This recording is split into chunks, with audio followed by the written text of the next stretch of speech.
BRS నేత కేటీఆర్ పై MLC Addanki Dayakar తీవ్ర విమర్శలు చేశారు. చట్టాలను గౌరవించకుండా న్యాయానికి అతీతంగా ప్రవర్తించడం సిగ్గుచేటు అని ఆయన వ్యాఖ్యానించారు. తనపై వచ్చిన ఆరోపణలు నిరూపించుకోవాల్సిన బాధ్యత కేటీఆర్ పైన ఉందని గుర్తు చేశారు. ఆయన ప్రభుత్వ వ్యవస్థలను కించపరిచేలా మాట్లాడడం బీఆర్ఎస్ పార్టీకి ప్రతిష్ట హానికరమని విమర్శించారు.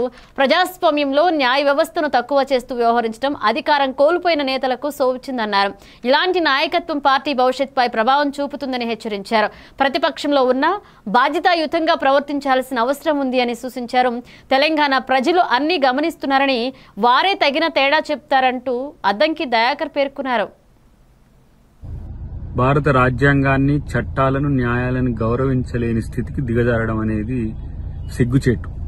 ఎందుకంటే మన మీద వచ్చిన ఆరోపణలు ఏవైనా సరే అవి వాస్తవం కాదు అని నిరూపించుకోవాల్సిన అవసరం ఎవరికైనా ఆరోపింపబడ్డ వాళ్ళ మీద ఉంటది.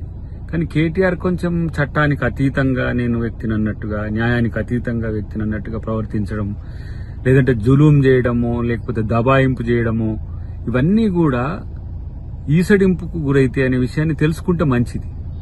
ప్రభుత్వం తనకున్న పరిధిలో ఏ విధంగా అవినీతిని లేదంటే ఆధిపత్యాన్ని కంట్రోల్ చేయాలనో ఆ వ్యవస్థలతోనే ఈరోజు ప్రయత్నం చేస్తున్నది. ఏసీబీ అయినా ఇంకేదైనా కమిషన్స్ అయినా ఏవైనా సరే వాటి పట్ల అనుచితంగా ప్రవర్తించడమే కాకుండా ప్రభుత్వం పట్ల, చట్టాల పట్ల కించపరిచే విధంగా ఉండడం అనేది ఏమి రాజకీయమో మరి కేసీఆర్ తెలుసుకోవాలి.